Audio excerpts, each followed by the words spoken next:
Mire, yo quiero decir algo sobre esto, la cruel realidad que vive el creyente en Venezuela y fuera de Venezuela. Y decimos Venezuela porque Venezuela es donde nacimos y es lo que conocemos, pero hay otros países que desde que llevan años sin comida, comiendo galletas de tierra, sin electricidad, donde la mujer no habla, o sea, están sometidos a un régimen inhumano desde siempre. Entonces, pero el venezolano que sí puede comparar de una Venezuela diferente, rica, con abundancia y todo eso, o sea, es un cruel lo que está atravesando desde estos 25, 30 años para acá. Entonces, ahorita que mi esposo dice, van a venir preguntas más fuertes, más dolorosas, cuando esa profecía de que las preguntas eran en negro y las respuestas en rojo era porque eran luto, el color rojo representaba la sangre y ustedes saben cuál. Se escribían en rojo las preguntas y la respuesta en negro. O sea, las preguntas van a ser derramamiento de sangre y la respuesta del pueblo va a ser el luto. El luto. Entonces, todo eso es doloroso y eso va a llevar al creyente a odio, a frustración, a resentimiento, a decir, porque a mí, porque nosotros, hasta cuándo. Entonces, yo he estado, y por eso es que quiero intervenir, porque he estado leyendo el libro de Habacuc y estudiamos una materia ahorita recientemente y vemos al profeta que estaba como nosotros, como los venezolanos, porque yo me he hecho esa pregunta y digo, Dios mío, pero ¿hasta cuándo, padre? ¿Pero qué pasa? Que se le da cáncer a la gente ama de casa, pobre, por esto sale buena, gente decente, gente, madres de familia, y a esos sinvergüenzas que están allí con ese gobierno de horror y de terror no les da pero ni gripe. Y yo me he puesto en esas peleas con Dios y me puedo identificar con Habacuc. Cuando ora a Dios y le dice, ¿hasta cuándo, Jehová? Clamaré y no oirás, y daré voces a ti a causa de la violencia y no salvarás. ¿Por qué me haces ver iniquidad y haces que vea molestia, destrucción y violencia están delante de mí, y pleito y contienda se levantan? Por lo cual la ley es debilitada y el juicio no sale según la verdad, por cuanto el impío asedia al justo, por eso sale torcida la justicia. Y ustedes saben que en Venezuela no hay ley, no hay justicia, lo que hay es una corrupción demasiado grande, ni siquiera la gente de afuera, allí hay una roca, allí hay un chanchullo, nadie le recrimina nada a los... Una anarquía, todo el mundo hace lo que le da la gana, cobra lo que le da la gana. Entonces nosotros, ¿verdad? Es normal que sintamos esas dudas, esas preguntas. Oye, Señor, ¿pero qué pasa? Entonces, Dios le muestra a Habacuc todo lo que va a hacer, lo que ha hecho el pueblo, porque Judá estaba recibiendo un castigo por pecador.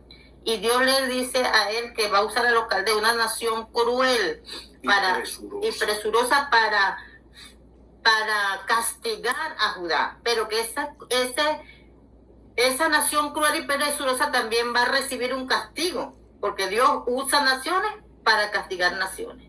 Y entonces Dios también le da su castigo a esta gente después y le muestra a Habacuc todo lo terrible que van a hacer los caldeos, como eran veloces, agresivos, ligeros, eran violentos, se adoraban a su fuerza, ellos mismos lo iban a tener como el pescador que pesca los peces en el mar.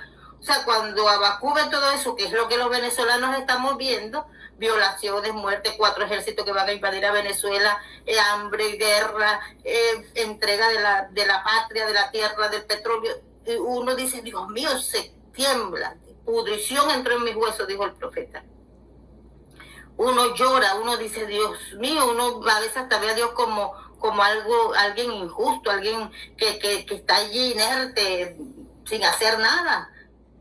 Pero cuando Dios convence a Habacuc de todo lo que está viniendo y por qué está viniendo, y Habacuc puede entender que Dios está en control, porque le dice, en el versículo 5 dice, mirad entre las naciones y ved y asombraos.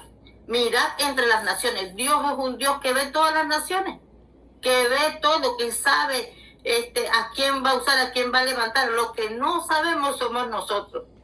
Y por eso a veces nosotros, ¿cuántas veces no se ha esperanzado el pueblo en hombres, en políticos, en religiosos, en presidentes? Este sí, este sí, este sí. No, no es en ninguno de ellos. Dios es el que conoce el corazón. Y es donde Habacuc se da cuenta que Dios sí tiene el control y que Dios sí sabe lo que hace. Y que lo que más le conviene a Habacuc es humillarse y estar atento y recibir lo que Dios va a hacer, porque Dios sabe lo que va a hacer y Dios le vislumbra mejor el panorama. Entonces dice el versículo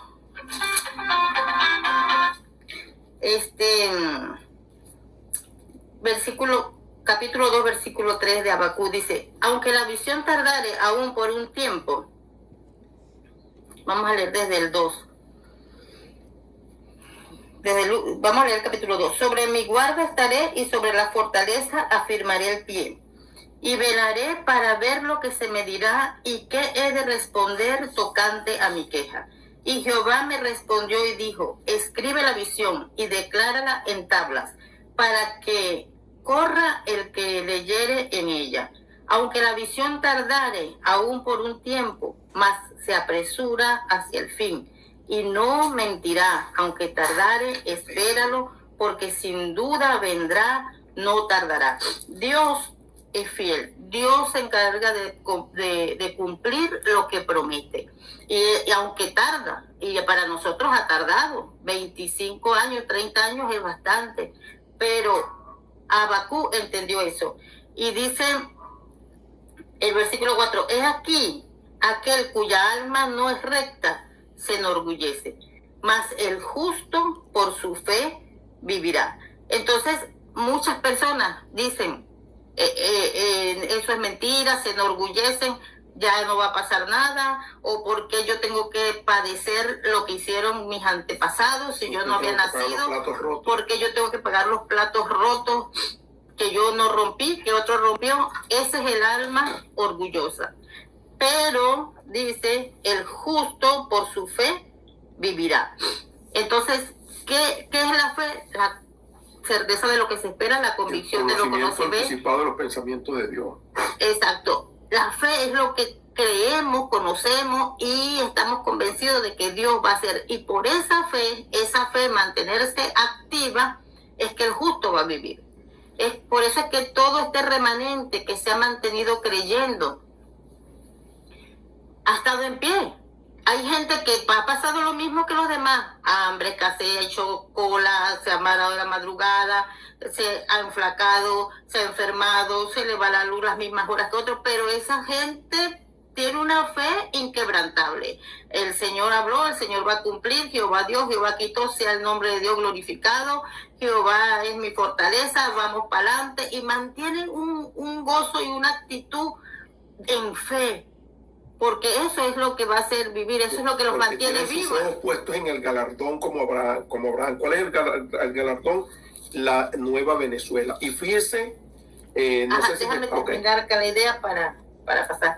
Entonces, cuando nosotros, hermanos, entendemos como Habacuc esto y como los hermanos del remanente lo han entendido, entonces vivimos una vida fortalecida, el temor tiene que huir, porque el amor de Dios echa fuera el temor, porque la fe en Dios echa fuera el temor, porque Dios ha dicho, sí, van a entrar 4 ejércitos, van a hacer desastre, pero yo guardaré el justo, porque yo tengo un salvoconducto, porque el que esté en santidad, aunque su casa no tenga rejas, va a ser protegido, pero el que no esté en santidad, aunque viva amurallado, allí le va a llegar la mano del maligno. ¿Por qué? Porque ha creído. Aquí la palabra clave. La palabra clave está en creer, en tener esa fe, en que Dios tiene el control, en que Dios sabe lo que hace, y no ponernos a murmurar y a quejarnos, sino a decirle, Padre, haga su voluntad en su tiempo, cuando quiera, guarda mi vida, guarda mi familia,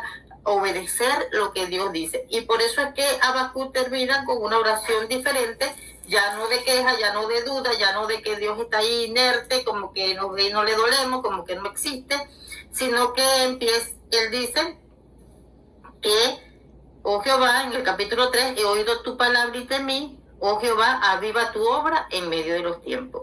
En medio de los tiempos, hazla conocer.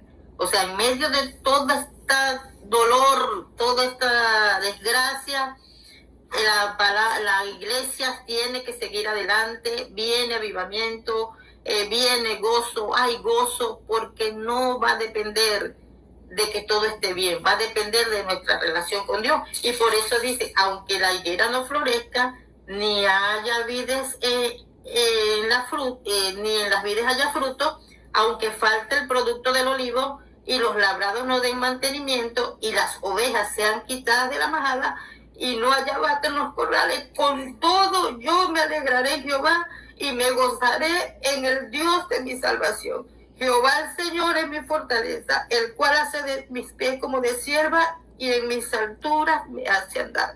¿A cuántas familias no se le acabó el aceite? ¿A cuántas familias ya no tuvo una gallinita en el corral, una vaca? Esto antes lo leíamos y esto no hacía sentido, pero Venezuela ahora hace sentido con muchos versículos del libro de Habacuc. Entonces, vamos a actuar como Habacuc, hermano. Vamos a esperar que Dios obre, vamos a esperar que Dios nos defienda, vamos a esperar que Dios tome el control. No nos sumemos a la queja, a la murmuración, a la depresión. Vamos a activar la fe, porque el justo por la fe vivirá. Decirle al justo que le irá bien, que comerá de su fruto. Muchos justos están comiendo por haber obedecido la palabra profética. A muchos justos le ha ido bien por haber obedecido al Señor y haber creído a su palabra, a sus profetas. Entonces, el examen ciertamente es doloroso. Ciertamente usted quizás no había nacido, no tiene culpa, pero le tocó. Entonces, más bien en ponerse en el lugar del alma orgullosa, póngase en el lado de los justos que por su fe vivirán. Y ahí dice, hace mis pies como de sierva y mis alturas me hace andar. Efesios dice que nosotros estamos sentados en lugares celestiales con Cristo Jesús. Entonces es una manera de ver las cosas, y por eso aquí siempre le hemos dicho, no se empeñe en mudarse, en irse, porque allá sí hay dinero, porque allá sí hay trabajo, porque allá sí hay luz, porque allá sí hay gas, porque allá sí hay agua. No, si Dios no le dice que se mueva, no se mueva, porque el justo por la fe vivirá. Y donde usted está, si usted es justo, Dios le va a proveer lo que usted necesita. Mire la importancia de conocer el propósito por el cual viene el juicio. Recuerdo que el Señor nos dijo cuando ya no hubo más remedio porque la gente continuó pecando. El Señor dijo, lo que yo traigo para Venezuela no es para destrucción de Venezuela, sino que es parte de mi misericordia. Porque nos decían profetas del desastre y de todo, y Dios se vio en la necesidad de intervenir. Mi esposa está tratando algo, ella ha estado muy impactada con Habacuc, un libro muy precioso, y en el capítulo 3, versículo 16, el profeta Habacuc nos presenta la actitud que debemos tener todos. Yo sé que la mayoría la tiene y los que están formulando las preguntas son personas nuevas. Hay una hermana que me dice, pero aquí me dice, estoy en Venezuela y mis hijos en Colombia. ¿Quiere decir que yo voy a pasar por la prueba? ¿Y por qué? Si yo era pequeña, pero eres venezolana y de alguna forma tú contribuiste, al igual que nosotros, con el deterioro de la nación venezolana, así como tus padres, así como también nosotros hemos contribuido con el deterioro de esta nación. Y el profeta se justificaba ante Dios y le reclamaba a Dios, pero una vez que él, fíjese lo que él dice, sobre mi guarda estaré y sobre él afirmaré mi pie y velaré para ver qué se me ha de responder tocante a mi queja. El tipo era de decisión, era decidido. Después que cuestiona a Dios, entonces toma la determinación de subir a la atalaya y de quedarse allí en ayuno y en oración para ver qué le iba a responder Dios. Y fue allí donde Dios le responde, al tiempo que Dios determinó. Y le dijo, escribe la visión en tabla, para que corra todo aquel que la leyere. He aquí que aquel cuya alma no es recta se enorgullece, mas el justo vivirá por causa de estas tablas. Entonces, Dios entregó unas tablas en Venezuela. ¿Cuáles son las tablas? El contenido profético. Y aquí falta mucho contenido profético. Estas son las tablas. El que lee estas tablas, hay dos tipos de lectores. El que es orgulloso dice que este libro es una porquería, que esto es una novela, que esto no sirve para nada, que esto no tiene nada de parte de Dios. Pero ese es el cuya alma no es recta. Pero el justo que cree a la palabra profética que allí está escrita, va a tomar los correctivos. ¿Y cuáles son los correctivos? Humíllate, como le decía ahorita mi esposo. El justo, mi esposa, gracias mi amor, Pizarro, la sangre de Cristo. El justo no debe temer absolutamente nada, porque el justo es santo, porque el justo sabe que Dios está llamando al arrepentimiento y me arrepiento. El justo sabe que está llamando Dios a la santidad, yo me santifico. Entonces, fíjese la situación en Venezuela. En esta semana... No, y perdón, escriben tablas. Ajá. El Señor le estaba dando la profecía para que la hiciera pública. Para que todo el que la corra, la lea, salga corriendo a humillarse, a arrepentirse. ¿Y qué es lo que está ocurriendo hoy en día? Mire, me mandaron un video, varios videos, y la gente estaba esperando que nosotros habláramos. Que la iglesia Maranata celebró el carnaval con una carroza, con el rey Momo y tal y esto y aquello. Las tablillas del profeta. La persona que me imprimió por primera vez este libro, por primera, segunda vez y tercera vez, era miembro de la iglesia Maranata. Y cuando se le entregó el libro, él lo leyó en 3 días y él me dijo, wow, esto es algo impresionante, lo que está aquí, que yo no sabía, y se siente el testimonio de Dios y la presencia del Señor. Y me dijo, este libro, el primer libro, se lo voy a llevar a mi pastor, que era el de Maranata, y a otro pastor amigo de él. Y resulta que cuando sacó la primera edición, él se llevó 2 libros. Y precisamente ese día estaba reunido su pastor con este otro pastor de la ciudad. Y les entregó el libro. Le dijo, mire, este es los 2 primeros ejemplares los consideré a ustedes que tienen que leerlo. Y el hermano me dice, mire, si mi pastor da una aprobación de este libro, hermano, usted va a tener que sacar más de 20,000 libros de un solo golpe, porque nosotros somos 13,000 personas en la iglesia. Y cuando el pastor diga, leí este libro, quiero que lo lean, todo el mundo lo va a comprar. Y resulta de que el pastor, cuando recibió el libro, no sé si lo leería, dijo, esto es una porquería. Y el otro pastor también tuvo un comentario despectivo hacia el libro. Hacia la recopilación profética. Recuerde, el libro no es la Biblia, el libro no es la palabra de Dios, el libro tiene una compilación profética. Para que no olvidemos. Esas son las tablillas. Los profetas, cuando recibían una revelación, tenían por costumbre de escribir la profecía en madera, en tablas de acacia, y la colocaban en la puerta de su casa. Y cuando la gente pasaba y veía las tablillas colgando, decían, Dios le habló al profeta, y leían, se reunía la gente para leer lo que decía el profeta, y el que era recto cumplía lo que decía el profeta, y el que era orgulloso decía, ¿por dónde se me fue el Espíritu de Jehová a mí? Que no me habló a mí. Entonces, resulta de que cuál es la condición hoy en día de ese ministro. Usted la sabe mejor que yo. Al punto de que me abarrotaron el WhatsApp y el correo enviándome En la iglesia Maranata el evangelio cambia, mira cómo cambia las personas para participar en los carnavales, en las fiestas carnestolendas, fiestas de la carne.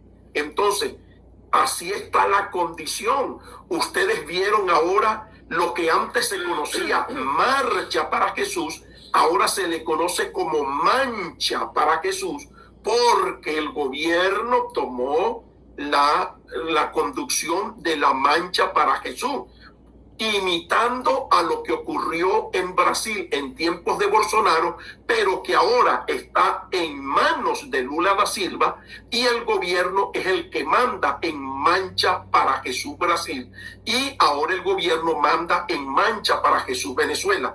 Entonces vea la condición de los ministros. ¿Oyeron o tomaron correctivos con relación al profeta? No, hubo un pastor que dijo, agarró el libro y lo mostró así en público, dijo, este es el monte Sinaí, donde está la sangre, mire, estoy manchado con la sangre que aparece en ese libro. Pero hoy en día están viendo el cumplimiento de eso. Ahora, los que leyeron el libro, escucharon las profecías en aquel tiempo y tomaron el correctivo, entonces esas personas van a actuar como dice Habacuc acá, versículo 16, capítulo 3. Oí y se conmovieron mis entrañas, a la voz temblaron mis labios, pudrición entró en mis huesos y dentro de mí me estremecí. La revelación profética, hermanos, de las páginas negras, no es cosa fácil. Hambre, cuando el Señor dijo, puedo quitar vuestros sueldos para que aprendáis a clamar en tiempo de hambre, le dijo a los ministros. ¿Y qué pasó con la migración venezolana? Muchas iglesias se vinieron al suelo, se vinieron abajo, los pastores ya no podían recibir sueldo, nosotros tuvimos que ayudar a muchos pastores desde acá porque no tenían que comer, no tenían cómo ir al médico, no tenían absolutamente nada, no tenían ropa. Tuvimos enfermedades. Para colmo viene el COVID y pasa el arrase donde muchos ministros quedaron frustrados porque cuando más le quedaron 10 personas. ¿Para qué ocurrió eso? Para que se cumpliera lo que dijo el Señor. Puedo quitar vuestro sueldo. Entonces, ¿qué ocurrió? ¿Hubo arrepentimiento en el cuerpo ministerial? No lo hubo. Comenzaron a conquistar los 7 montes, vamos a conquistar la política, vamos a convertir a Maduro, vamos a profetizarle a Maduro. Entonces, ¿qué ocurre? Que muchos callaron y el que calla otorga, bien sea porque le dio miedo enfrentarse a Gran Cuartiaga en el SEBIN, que lo vayan a buscar, o porque otorgan. Estamos de acuerdo. Mire, es algo tan tremendo que muchos ministros de organizaciones tradicionales en Venezuela que tienen vida de existencia en Venezuela, hoy muchos de sus ministros están entregando las credenciales, gracias a Dios que son honestos, están entregando las credenciales porque son maduristas y porque ellos consideran que Maduro es el instrumento de Dios, que ellos conquistaron el monte, y gracias a Dios que están siendo sinceros y están entregando sus credenciales y se están desligando de los concilios para irse al bono, a mi iglesia bien contaminada. O sea, esa es la realidad. Entonces Habacuc oyó la palabra, la respuesta que Dios le dio. Escribe la visión en tabla para que corra todo aquel que leyere, y vas a diferenciar 2 personas. He aquí que aquel cuya alma no es recta se enorgullece. Este es un profeta del desastre, esto es mentira. Estamos conquistando los montes. El gobierno se convirtió. Lo mejor está por venir. Aquí no está pasando nada, como escribió alguien que dijo, eso no está pasando en Venezuela. Lo más probable es que no viviste en el 2014 ni en el 17. Entonces, el profeta, al ver la realidad, se asustó como cualquiera de nosotros. Oí y se conmovieron mis entrañas. A la voz temblaron mis labios. Pudrición entró en mis huesos y dentro de mí me estremecí. Pero ¿cuál fue la respuesta cuando él aceptó que el juicio que vivía Israel era por causa de su pecado, tanto de ellos como de él? Dijo, si bien estaré quieto en el día de la angustia, cuando suba al pueblo, el que lo invadirá con sus tropas. Y describe lo que leyó mi esposa. ¿Qué va a causar esta invasión? Una crisis económica, aunque la higuera no florezca, ni haya vida en los frutos, aunque falte el producto del olivo y los labrados no den mantenimiento, y las ovejas sean quitadas de la majada, y no haya vaca en los corrales, con todo la profecía, con todo y el examen, yo me alegraré en Jehová. ¿Por qué razón?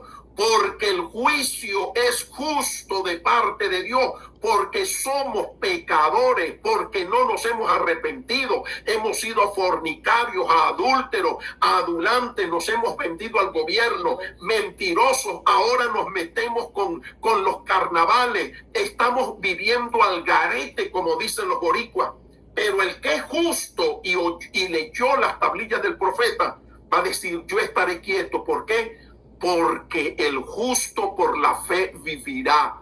La palabra fe, dicha criollamente, es el conocimiento anticipado de los pensamientos de Dios. Y usted como remanente y nosotros como parte también de ese remanente y como profetas, conocemos lo que viene y conocemos la fórmula para salir victorioso. ¿Cuál es? Humillaos pues ante la poderosa mano de Jehová, para que él os exalte cuando fuere tiempo, echando toda vuestra ansiedad sobre él, porque él tiene cuidado de vosotros. Entonces, hoy en día estamos viendo el cumplimiento de esta palabra, que ya el Señor está tomando el mensaje de Venezuela, le está dando relevancia, que otras naciones lo están pidiendo, porque quieren leer las tablillas del profeta.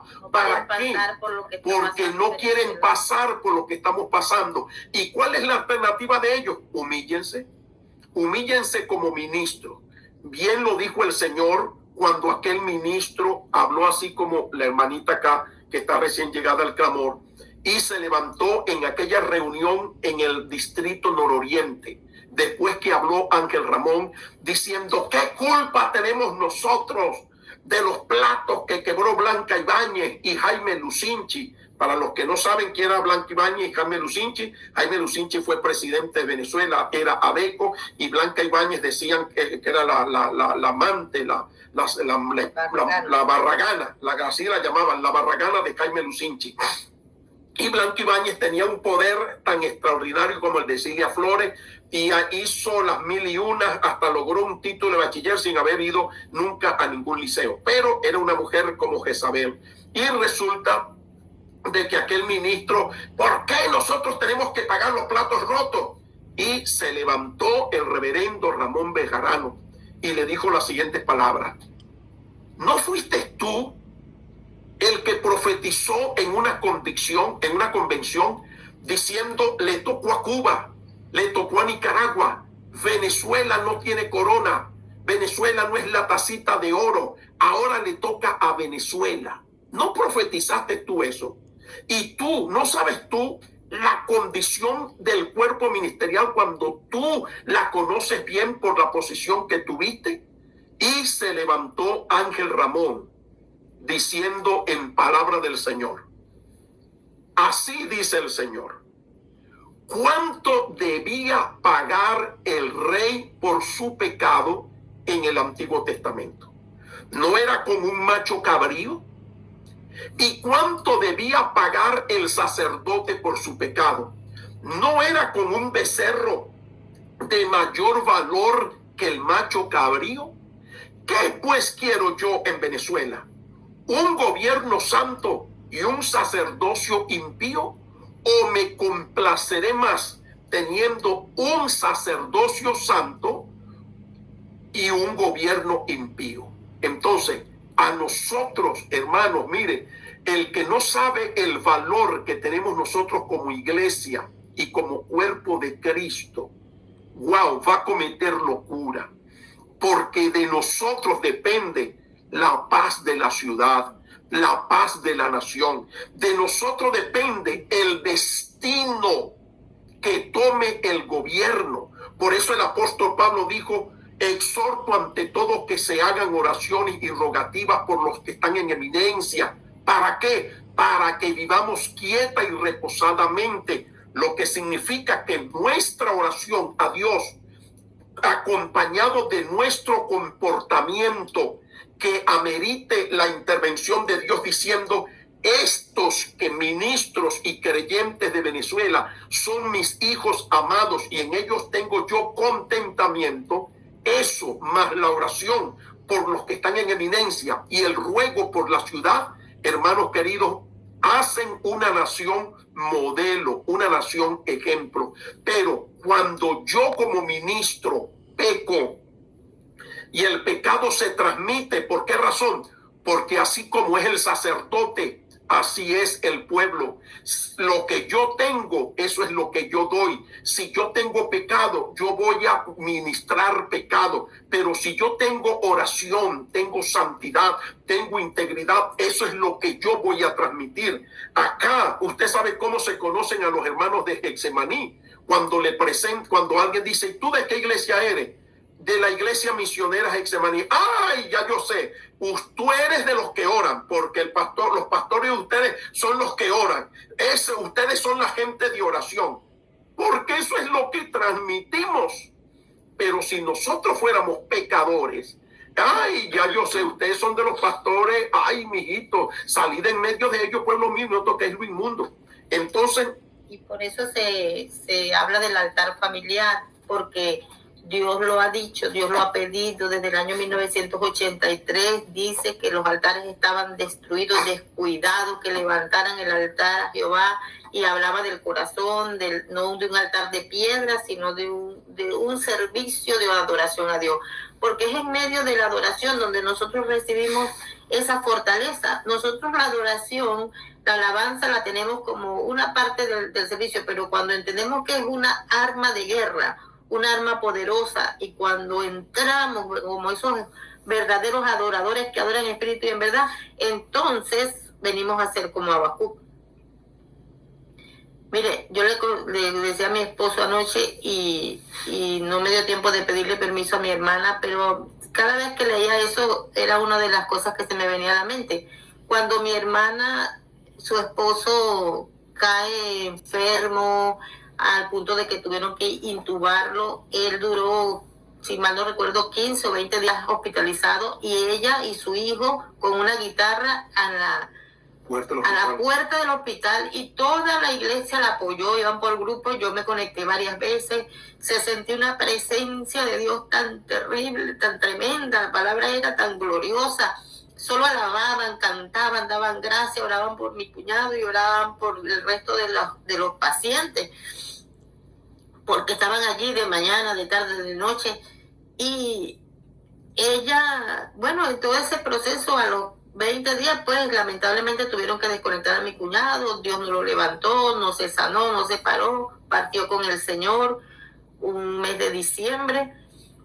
Y si no recuerdo mal, hacen como 1 año y medio o 2 años. ¿verdad? Entonces, hermano, lo que le quiero decir es que cuando eso pasó, mi hermana, claro, lloró, pero tranquila, no está fortalecida, mi sobrino fortalecido, y la gente preocupada: oye, pero ¿por qué no llora? ¿Pero qué te pasa? Llora, desahógate. Y mi hermana: pero es que yo no tengo ganas de llorar, yo entiendo que Dios logró su propósito, Dios hizo lo que tenía que hacer, esa es la voluntad perfecta de Dios. Entonces, cuando yo pude hablar con ella, le dije: hermana, yo creo que esos 20 días ahí adorando a Dios fueron más para fortalecerlos a ustedes que para sanar al cuñado. Y ella me dijo: sí, es verdad, hermana. Me siento, sí lloro, yo no digo que no lloro con mi hija, con mi hijo, lloramos en privado, pero no era un lloro de desgarro, ¿por qué te lo llevaste? Si tuvimos 20 días ahí orando y clamando por él, mucho pueblo clamando por él, gente que pierde un familiar y no se quita el luto, se viste de negro, entra en depresión, culpa a Dios. Y mi cuñado era un hombre joven, era el sostén de la familia. Era un hombre que era un modelo de toda la familia de donde él venía, como estudió, como trabajó, como sacó adelante a los de él, como aconsejaba, era un pastor, ya estaban pastoreando, era un pastor para ese momento. Y lo que quiero ir al punto es de cómo la adoración y entender lo que Dios está haciendo y aceptar su soberanía nos da paz, nos da fortaleza, nos lleva a otra atmósfera, a otro ambiente, a otra manera de ver las cosas. Entonces, así, hermano, en este tiempo de lucha, de escasez, de prueba, de desempleo, del que usted esté pasando, de que se le murió un familiar, de que no tiene...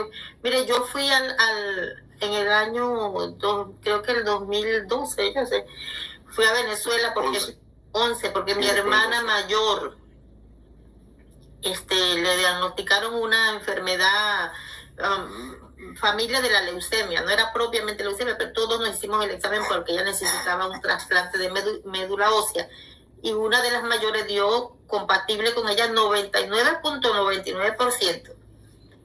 Hermano, yo fui al hospital central donde tenían a mi hermana, las camillas no tenían ruedas, las camillas, y a mi hermana y a los pacientes la llevaban chirriando por todo ese pasillo. Bueno, imagínense una camilla, pero sin ruedas. Puro metal. En el puro metal. Dios mío, eso era tan deprimente. Cuando ella, no había habitaciones, la pusieron en una habitación con un muerto, donde una persona había fallecido. Usted sabe, o sea, yo sé, hermano, nosotros sabemos, hay cosas tan horribles que pasan en Venezuela. Es un juicio, porque es un juicio. Y mi hermana no aceptó, con todo y que eran 99, habían, creo que para ese momento, 6 pacientes que iban a recibir, todos la recibieron, todos se levantaron, se sanaron, y mi hermana murió. Mi hermana no aguantó, gracias al Señor, aceptó a Cristo. Antes de eso, hasta doctoras, enfermeras cristianas la rodearon, orábamos por ella, estábamos allí.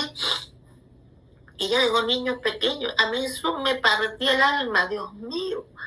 Pero tuve que aceptar la soberanía de Dios. Tuve que aceptar que Dios supo por qué se la llevó, por qué no la dejó, por qué otros salieron victoriosos del trasplante y mi hermana no. Entonces, hermano, es vital que levantemos el altar familiar y personal, porque es lo único que nos va a sostener en el día de la prueba, es lo único que nos va a mantener en pie, la fe. El justo por la fe vivirá. Decirle al justo que le irá bien, al justo, al que teme, al que honra, al que obedece, al que no se enorgullece, al que no se va a quejar, a blasfemar, a descarriar. No estuvimos ahí, no pecamos. Yo nunca creo que participé de esa Venezuela abundante y rica, igual era una niña. Pasé necesidades allá, pasé necesidades afuera, pero hemos decidido creerle a Dios, hemos decidido esperar en Dios, hemos decidido guardar silencio ante Dios.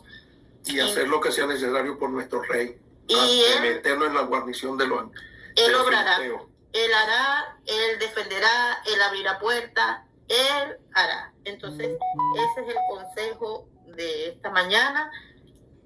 Abracemos la fe, levantemos el altar de Jehová que está arruinado, empolvado, y cada uno escape por su vida para no caer en amargura, en depresión y en tomar decisiones equivocadas, porque por buscar una mejor calidad de vida nos vamos para otro país y allá nos va peor. Acuérdese de Noemí, acuérdese.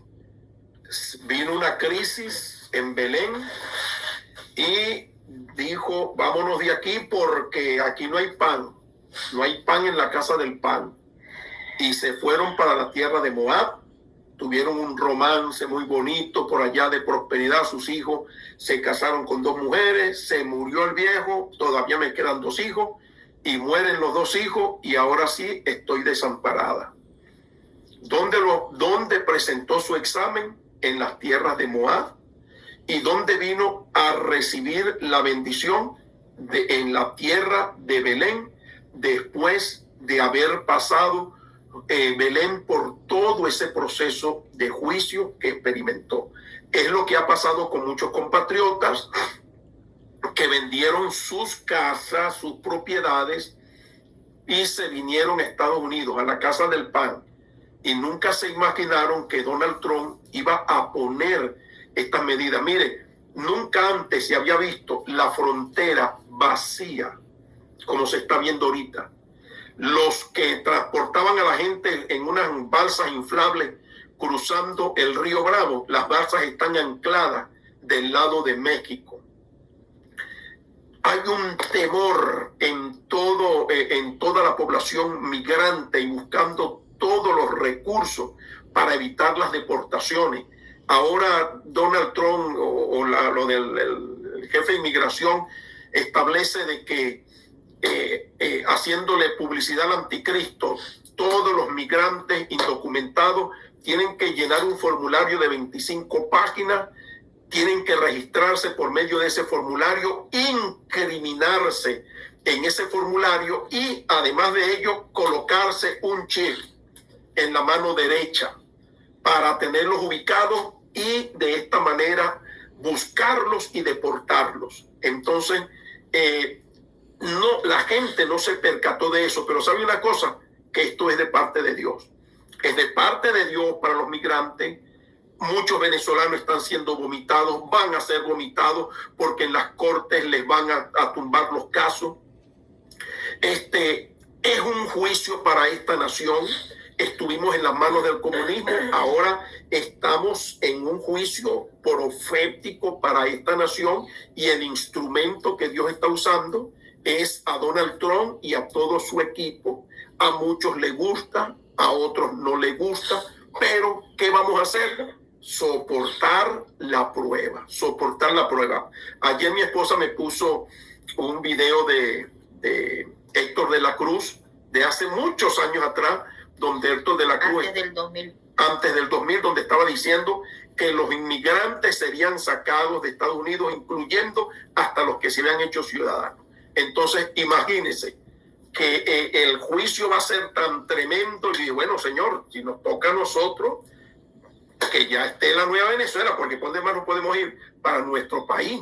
Y que sería después, cuando los gringos quieran irse a Venezuela, bueno, ya se le aplicarán medidas extremas para que, porque a lo mejor ellos son los que van a cruzar el Darién para llegar a Venezuela, Colombia, cualquier país nuestro que estará avivado.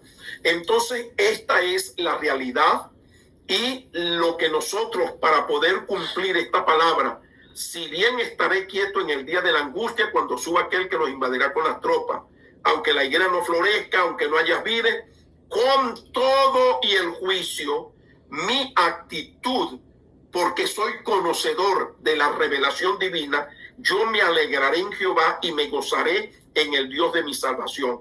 Jehová el Señor es mi fortaleza, el cual hace mis pies como de siervas y en mis alturas me hace andar. Es decir, en medio de la crisis yo voy a tener un nivel espiritual elevado.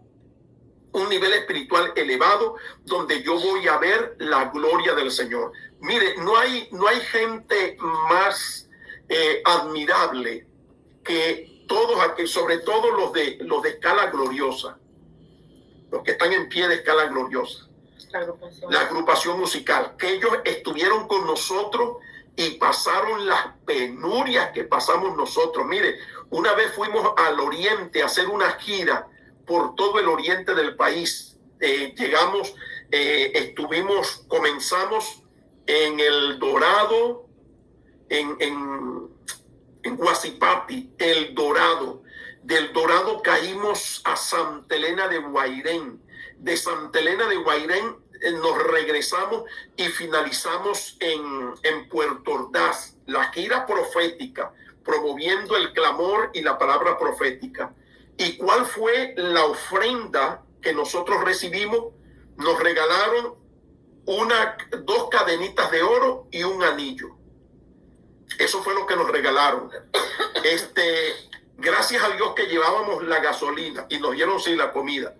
Y resulta de que cuando terminamos la gira, que estamos saliendo ya de Puerto Ordaz, yo le digo a José Manuel, le digo, chamo, ¿y qué hacemos? No tenemos plata.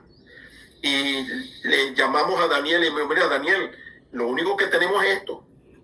¿Quién aquí agarren esto? Y él dice, no, vamos a entregársela a Pau, que es el que más necesito ahorita.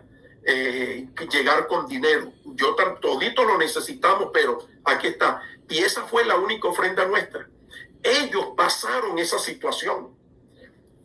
En el clamor de Puerto Ayacucho, Pao llegó descalzo porque venían desde Punta Cardón manejando, el carro se le comenzó a recalentar, se pararon y como venía con los pies calientes se quitó los zapatos y tuvieron que salir rápido, cerró la puerta y cuando se da cuenta los zapatos los dejó en la carretera porque ya había que cruzar el río y llegó a ministrar sin zapatos. Entonces esa penuria la pasaron ellos. ¿Y qué me dice Daniel? Oye, viejo, nosotros estamos en el primer examen y en el segundo examen, pero aquí estamos creyendo fielmente que Dios va a obrar. Ellos están diciendo, si bien estaré quieto en el día de la angustia, cuando suba el pueblo el que nos invadirá con las tropas. ¿Cómo debemos estar nosotros? Quietos. Tenemos necesidad, háblale a la peña. Tenemos angustia, busca el perfecto amor que echa fuera el temor. Y mantente en oración para que Jehová el Señor, quien es tu fortaleza, haga tus pies como de siervas para que andes en las alturas, en lo sobrenatural, por encima de lo natural. Aquellos no tienen comida, pero yo le clamo al Señor y me vienen los cuervos y me alimentan, o Dios me tiene una viuda en Sarepta de Sidón para sostenerme a fuerza de arepa. Y acuérdense que es en la prueba donde nuestra fe crece, donde nosotros conocemos más a Dios. Habacuc conoció más a Dios. Job, recuerden, ¿qué decía Job? De oídas te había oído, mas ahora mis ojos te ven. Es cuando pasamos por la prueba y nos metemos con Dios donde seguimos conociendo a Dios, porque no conocemos a Dios completamente por mucha teología que entendamos y que estudiemos. A Dios se conoce en el momento de la angustia, porque vamos a la intimidad, al lugar secreto, y es donde Él revela su secreto a sus siervos. Entonces, bueno, vamos a orar porque se nos ha extendido mucho el tiempo. Yo tengo una cita ahorita médica.